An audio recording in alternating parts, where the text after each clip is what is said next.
हमारे मुद्दे जो ये बेरोजगारी फैली है, महंगाई फैली है, बलात्कार हो रहे हैं, जगह जगह दलित को, ओबीसी को पीटा जा रहा है, कभी मुस्लिम को पीटा जाता, कभी जात के नाम पे, कभी धर्म के नाम पे। इन मुद्दों के ऊपर ही हम लोगों ने मतलब अपना विकल्प तैयार किया। हमारी जो बहुजन समाज की जो पार्टियां थीं, वो पार्टियां हमारी फिसल चुकी हैं, फिसल गई हैं, वो कहीं दूसरे रास्ते पर पहुंच चुकी हैं। अब हम लोगों को मजबूरन हमें विकल्प तैयार करना पड़ा। तो फिसल गई है मतलब क्या है? मतलब ये बहक चुके हैं। जो मिशन था हमारे महान पुरुषों का, मानवर कांसीराम साहब का, ज्योतिबा फूले का, छत्रपति साहू जी का, ललित सिंह यादव जी का, जो भी हमारे मिशन थे, उन मिशन से ये विरोध में चली गई। उनका था बहुजन सुखाए और बहुजन हिताए, बहुजनों का सुख होना चाहिए। नहीं तो बसपा के लोग कहते हैं कि अगर सब लोगों का साथ नहीं लेंगे तो सरकार नहीं बन पाएगी। सर जी ठीक है, बसपा तो ये कहती है सब लोगों का साथ देते हैं, लेकिन सब में तो चोर भी आता है, लुटेरा भी आता है। हमने अगर मेरे बहुजनों ने जो इकट्ठा करके रखा है, चोर इधर से ले जाएगा, इसलिए हमें चोर लुटेरों को साथ में नहीं रखना है, हमें अपने बहुजनों को रखना है। दूसरी बात, डीएनए रिपोर्ट निश्चित हो गई है, इनके भी 35 सबूतों इनके शास्त्रों में भी लिखा है, और उन्होंने जवाहरलाल नेहरू ने भी लिख के रख गए कि हम विदेशी हैं। ठीक है, बोलगा टू कंगा नाम की किताब लिखी हुई है, राहुल संक्रांति ने लिखा है, केदारनाथ पांडे ने, उसमें भी लिख दिया है कि ये लोग विदेशी हैं। जब विदेशी हैं तो विदेशी को यहाँ पर राज करने का हक नहीं है, रहने का तो हक है, लेकिन संविधान में तो सबकी बराबरी का अधिकार लिखा हुआ। सबकी बराबरी का अधिकार लिख दिया तो बराबर कर दिया। जो उन्होंने ब्राह्मण क्षत्रिय वैश्य शूद्र था, बराबर उन्होंने किया, लेकिन वो हम लोगों को आज़ादी अभी मिली कहाँ है? ये तो सत्ता हम हस्तांतरण हुआ है, सत्ता परिवर्तन हुआ है। तो उधर कंगना रनौत भी कह रही है कि आज़ादी 14 के बाद मिली है। अरे तो वो तो कहेंगे, उन्हें क्या मतलब, उन्हें समाज से तो मतलब है नहीं, बहुजन में तो मतलब नहीं है। अच्छा, ऐसे हर ब्राह्मण कहेगा।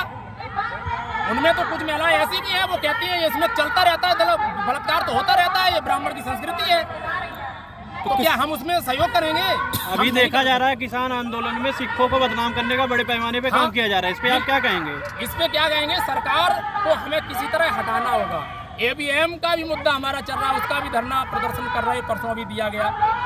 जातिगत जनगणना हमारी होनी चाहिए, उस पर भी तहसील में 5000 तहसीलों में ज्ञापन दिया गया है परसों के दिन। तो हमारे यही मुद्दे हैं। हमारे जो समाज का जो काम करेगा, बहुजन की जो बात करेगा, वही इस पे राज करेगा। और इस वक्त वर्तमान में अगर कोई लड़ाई बहुजनों की लड़ रहा है तो वो सिर्फ और सिर्फ वामसेप है, उसी के ऑफशूट संगठनों से बहुजन मुक्ति पार्टी बनाई गई है। तो वामसेप तो किसी प्रकार का आंदोलन करता नहीं है, तो कैसे कह सकते हैं लड़ता है? लेकिन वामसेप से ही बहुजन समाज पार्टी भी बनाई थी मानवर कांसीराम साहब ने जी। ठीक है, ये जो प्राइवेट संगठन हमारे भारत मुक्ति मोर्चा है, बहुजन क्रांति मोर्चा है, यही हम बहुजन मुक्ति पार्टी को सपोर्ट देने आए। वामसेप तो सरकारी कर्मचारी नहीं आ सकते, लेकिन हमारा जो वोट देना है वो तो हम देंगे। क्या सरकारी कर्मचारी वोट नहीं डालता है? तो क्या किसी के साथ गठबंधन करके सरकार बनाएंगे? गठबंधन तो हमारा हो चुका है, लेकिन महागठबंधन भी हो सकता है। अच्छा, कैसा महागठबंधन? कितने दल हो सकते शामिल हो सकते हैं? जो भी हमारे प्लेटफार्म फाड़ दी, मैंने बिछा दिया है अपना प्लेटफार्म, 74 बिछा रखा है। जो भाजपा को हराएगा, जो ब्राह्मण से निहित होगा, तो भाजपा को हराने के लिए तो अखिलेश यादव आ रहे हैं ना? अखिलेश यादव मायावती के साथ गठबंधन करेंगे आप? नहीं, मायावती से तो बिल्कुल ही नहीं हो सकता, क्योंकि मायावती खुद कह रही है कि हम सपा को हरा सकते हैं, क्योंकि बहुजन पार्टी वो भी है, लेकिन वो फिसली हुई है। लेकिन वो सपा को हराने के लिए खुद कह रही है भाजपा में जा सकते हैं। सपा भी तो प्रबुद्ध ब्राह्मण सम्मेलन कर रही है। बिल्कुल कर रही है, मैं इसके सपोर्ट नहीं कर रहा हूँ। मैंने इसीलिए विकल्प तैयार किया है कि बहुजन मुक्ति पार्टी, अगर वो आते हैं, अगर हमारे बहुजन की बात करते हैं तो हमारे में आ जाइए और अपने बराबरी से लड़िए। जिसका जितना हिस्सा है, जनसंख्या है, उसका उतना ही हिस्सा हो। आप अल्पसंख्यक समुदाय से हैं। हाँ। तो क्या बहुजन मुक्ति पार्टी ने अपने जो है घोषणा पत्र में आपके लिए कुछ मुद्दे शामिल किए हैं?